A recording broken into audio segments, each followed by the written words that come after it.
Well, hello. Here I am again. It's been a while.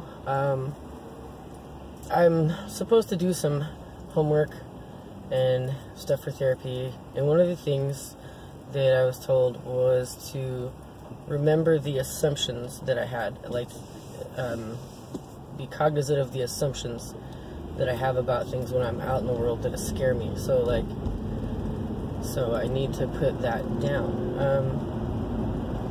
So being in this horribly shitty relationship with this guy for as long as I was,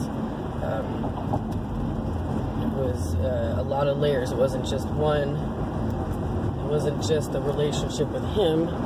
You know, it was the relationship that he ended up getting with my friends and family and the community around me. And I actually believe that that's just one of the basics of domestic violence. Domestic violence 101 is that's how you keep control. And, you know, not all men, but some really shitty men will watch each other's backs, and, you know, it is what it is, right? And that's how you keep a bitch in line. So there is no domestic violence unless your eyes are black and blue and you're bleeding and you got broken bones. Otherwise, just the king in charge of his castle. So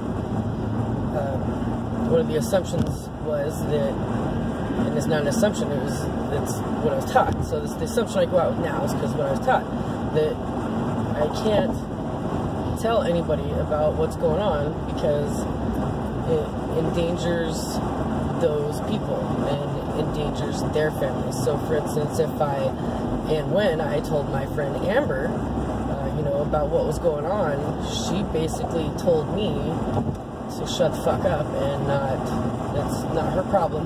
And how dare I endanger her family like that? How dare I put her family in danger just by telling her that I was being hurt by trying still? Because that's what happens if you don't leave the first time and do every single thing. You know, did you do everything? Well, what is everything? I went and got the protection order. I went and, you know, I filed charges. I told the truth. I went against my values. I did some serious snitching and told the truth because of what I thought was going to happen. But I didn't go to a DV shelter at the time. And I didn't cut off all contact with him forever. And there's just rules that you gotta follow. Oh no, you did that. So I broke the rules. And every time after I got back together, or no, even before I got back together, I knew. I mean, every time I mentioned it, something awful would happen. And so that's why I didn't ask for alimony or anything. I thought that if I just gave him every single thing he asked for, he'll call off these dogs, you know, the fucking prank calls that were coming to my house, the people writing slut in my lawn, the leaving life insurance papers on my lawn. I mean, those are scary times, you know, and hearing the whispers around town about being a danger to your kids. And that was one of the other assumptions, was that not only if you keep talking about what he did, you're endangering your children. It was if you don't leave and stay gone and tell everybody that you were crazy and that you lied and you made it all up, then we're gonna make sure we get to your kids one way or another. And that's that was the things that I was taught by Brian and Amber and Seth and Tabitha and my mother.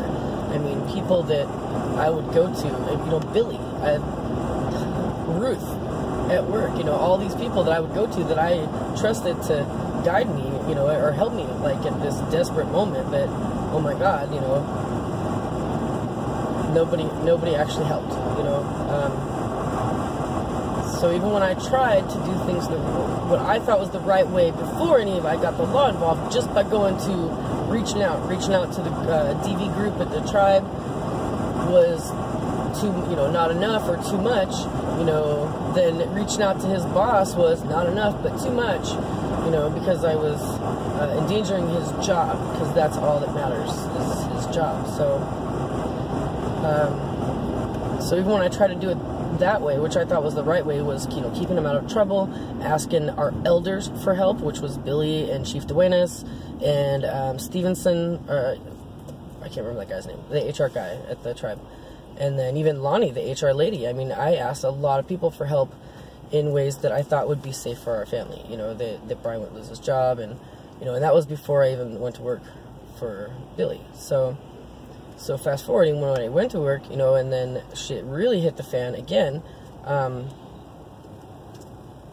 was told that, well, you didn't do it right the first time, so you have to do it this way. You have to follow all the steps. Did you do all? And every time I would tell somebody at the time when things were going down, this is what's happening. Did you do all the steps? Yes, I did all the steps.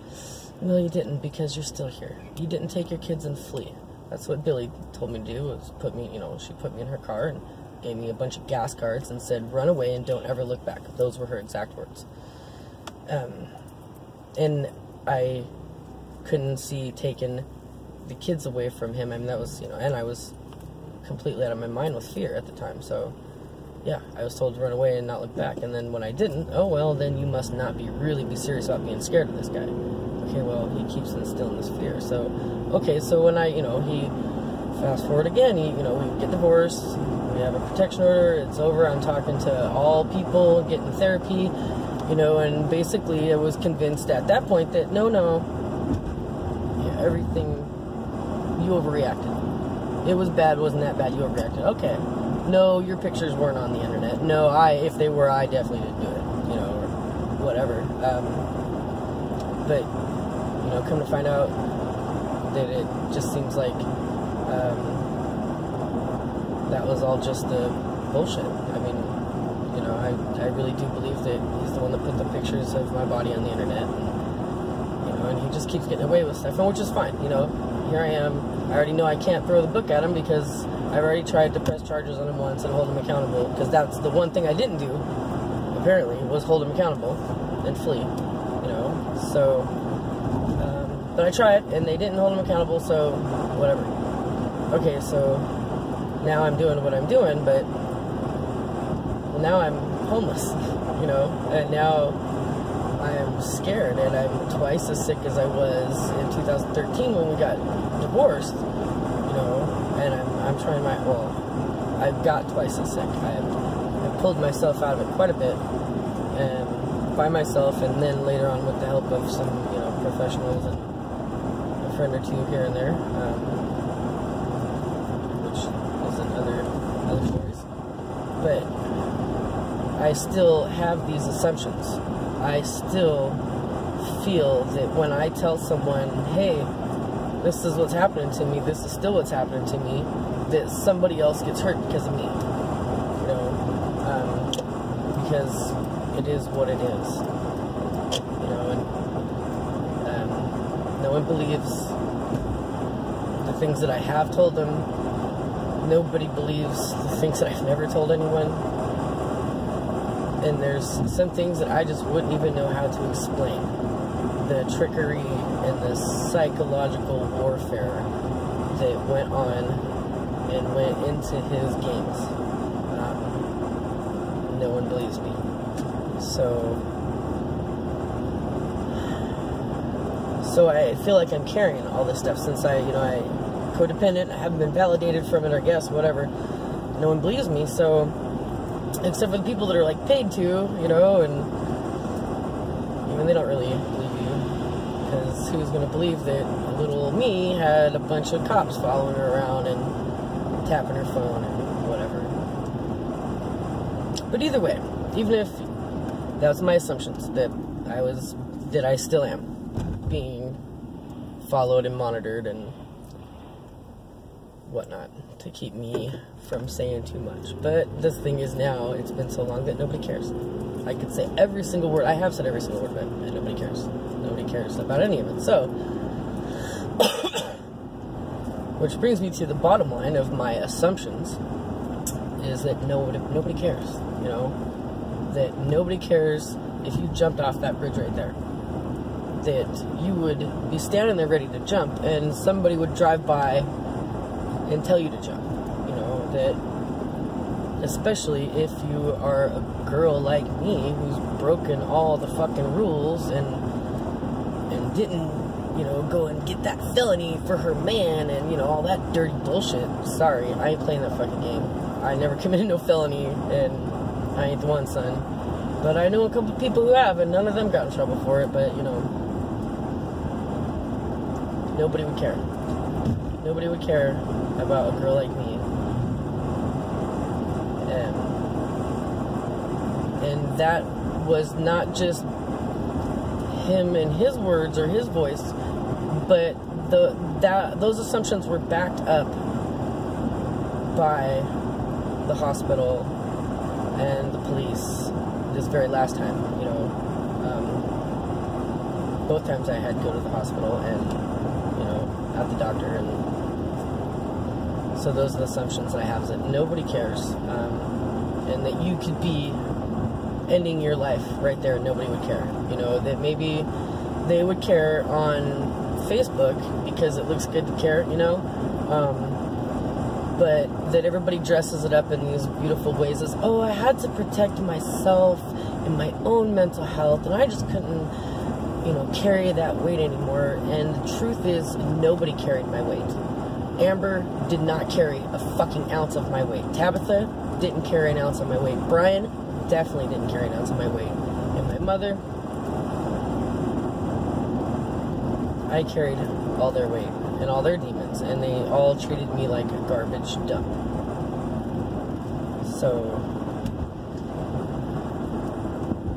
my assumptions are pretty valid.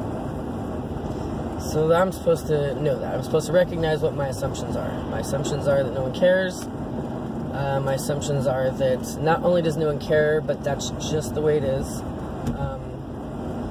My assumptions are that this is what happens to girls like me, and that everybody I encounter in the world already knows that. You know, and they're looking at me like, how come you don't know that? You know? And I don't really know why I don't know that, but my mother used to tell me, oh no, that's just your syndrome of your PTSD. That's that battered woman syndrome. But it's not, because it's for fucking real, you know? It is for real. No. I'm absolutely not crazy. I never was crazy. We've all had our moments. And, oh, I lost it a couple of times. I will definitely admit to that, but I'm not crazy. And the assumption is that everyone thinks I'm crazy, and that now that I have that crazy label, that I am a prime target for harassment and victimization, because nobody listens to crazy people. Why? Because that sounds crazy.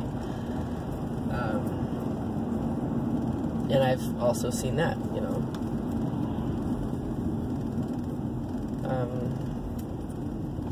So I think that all the assumptions that I have are pretty valid, but like,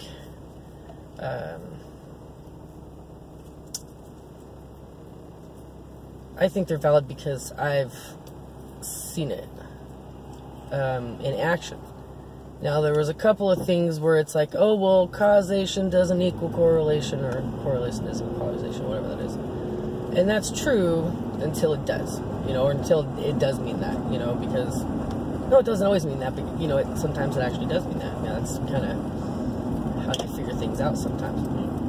This is correlating with this, and, you know, and when you see a pattern emerge, and not just emerge, but keep playing out over and over and over again, you have that assumption becomes a working theory, I think, you know. Yeah.